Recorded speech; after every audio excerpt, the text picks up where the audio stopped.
How are you? He's over there. He's the one that's always attracted the cameras.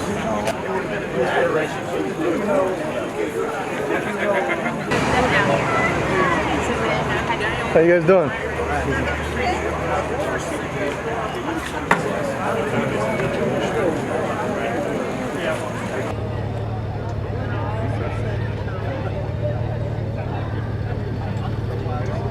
Hey, brother. How you doing? Doing good. How you day? Real good.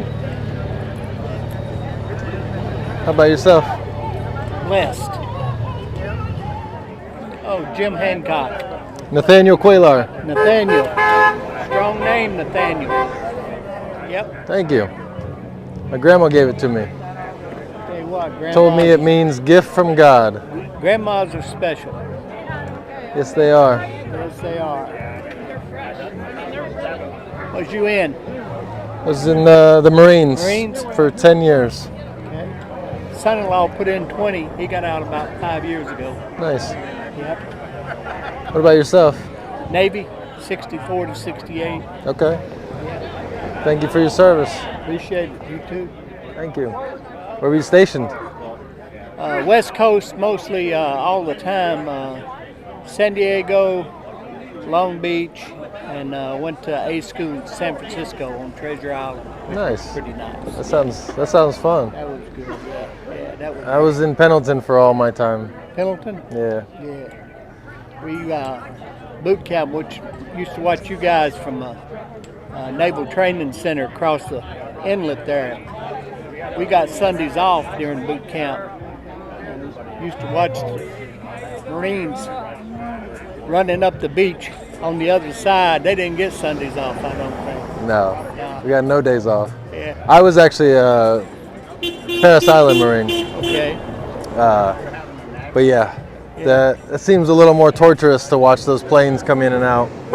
What time of the year did you go through Parris Island? I think I got there in January. Okay. I graduated in April. So you didn't hit the hot time. No, it was freezing. Yeah. Rifle manual in 40, 50 degree weather. Yeah. It hurts your hands. We had our struggles. I tell you a story. When we went through, we had this. We'd go out and march the granders. You know how they take the whole companies out, and you'd march and do formation all day long, that junk. And they'd do PT, and you'd have your rifles out there, and they'd be putting you through all of this good junk. You know what I mean? And then put you at parade rest. And if you didn't hang on to that piece real hard, the drill would start to come by. If you kicked it, it went out of your hand, you was up the creek. You know what I mean? Yeah. We had this old chief that was a drill guy, had a podium built up out from up thing. And this old chief, I'm telling you what, the guy had some years on him, had some belly on him too. But that sucker, he would get up there and he would flip that piece, man, and we would try to keep up with him. We'd think that old sucker ain't gonna work us around, you know, couldn't never figure it out. Right near the end, when we was about to graduate, he'd come down and did something, and he leaned his piece up against the steps where he came down. He was going by and looked, and I said, that don't look exactly right. He sure picked it up. The thing was light as anything. It wasn't a real rifle, man. It was like, I don't know what it was made out of, but it didn't have an ounce of metal on it or nothing. He's up there throwing that thing around like nothing. We're down here thinking, that old chief is putting us to shame, you know. That's funny. I loved it looking back on it, you know what I'm saying? Yeah. Yeah. You know Nathaniel here? I saw him last week, yeah. How you doing? Hello. How you making? Nice to meet you. He's Gator native. What is that? Amphibs. Okay. Yeah.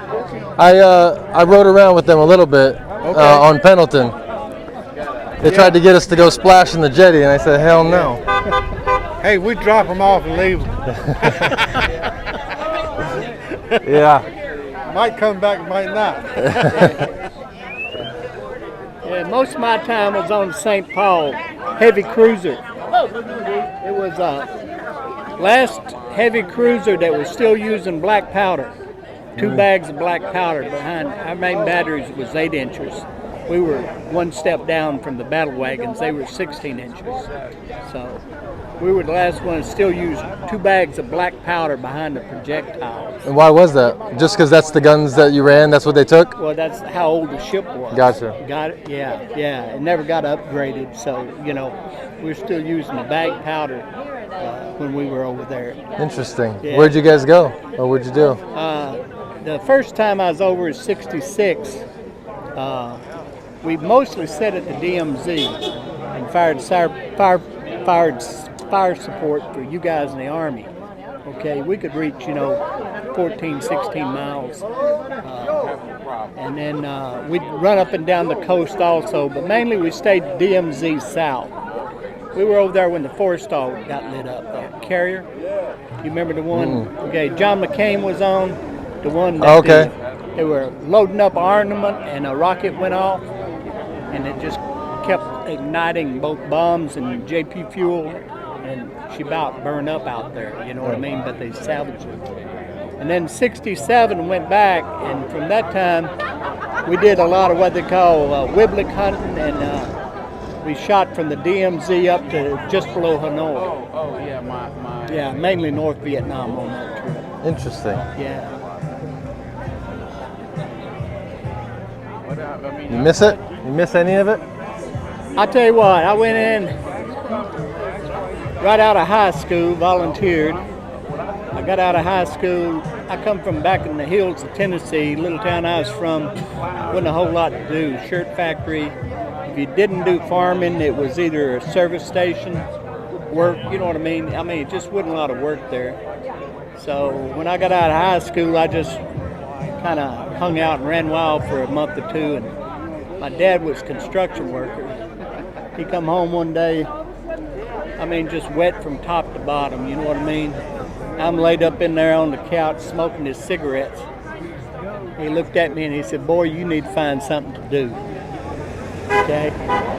So I looked around, I said, well, he'd been in the Navy. My older brother, he was 2 years ahead of me. He went in, he's in submarines.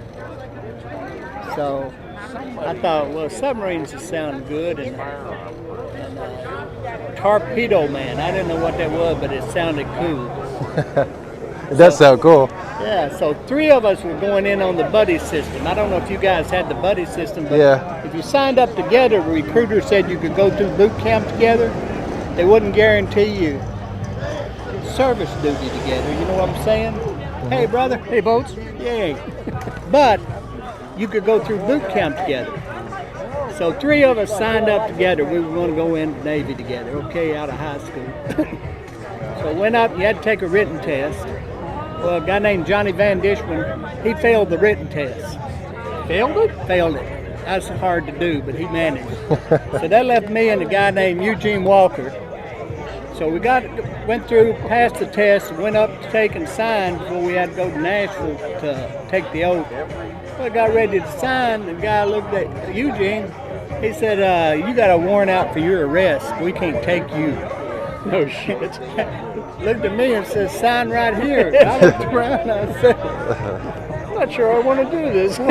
Does Torpedo Man still sound cool at that point? So it did. So let me tell you. So next thing I know, they get on the bus and go to Nashville. You like this being Marine. Whole slew of Tennessee boys. They flew us from Nashville all the way out to San Diego. We get to the airport, and there's guys when we come off the plane waiting. Okay, Navy here, Marines here. Okay? So they walk us out to the airport, and here's a big gray Navy bus, okay? Yeah. And so the Navy guys get on there, a big old deuce net. Here's what I have for the Marines. With no cover, and it was cold.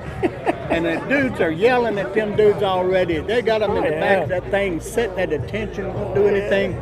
We're sitting in the bus looking, and the guy says, "You think we can smoke on here?" There's a third class driving the bus. I said, "Hey man, it's okay to smoke in here." He said, "I don't care what you do." Everybody lit up, man.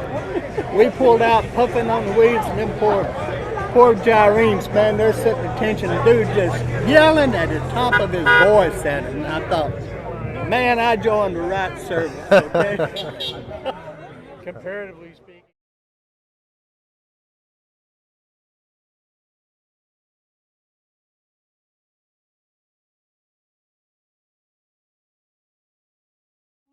See how we told the bell, which means Navy terms for end of the watch. Right, Chief? Yes, sir. 8 bells. We're going to do a salute. Salute.